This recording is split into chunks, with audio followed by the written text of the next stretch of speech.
I am the Tofu Golem. Please enjoy the video. You're starting with two essentials, an updated app and a current backup so nothing is lost. Once you've confirmed both, open WhatsApp and make sure you're on the main chat screen.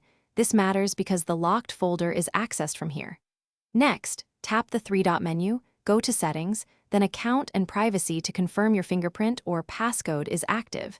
This verifies you can actually unlock hidden chats later. Now you're ready to locate the locked folder itself. Now you'll go into the folder that holds locked conversations. Depending on your build, it's labeled Archived or Locked Chats, so check both. When prompted, provide your PIN or use fingerprint. This unlocks the folder because WhatsApp stores those messages separately for privacy. Once the folder is open, long press a conversation to select it, then choose Unarchive or move to Chats to restore it. Make sure to watch for on-screen prompts about reapplying locks, because you may need to toggle protection off for restore. Finish by verifying each restored conversation appears in your main chats list. If you still want privacy, re-enable lock on those threads.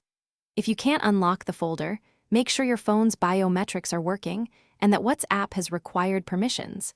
Clearing app cache or reinstalling often resolves software hiccups.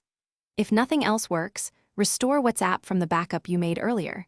This recovers content as it existed before you started, which is why that backup step matters.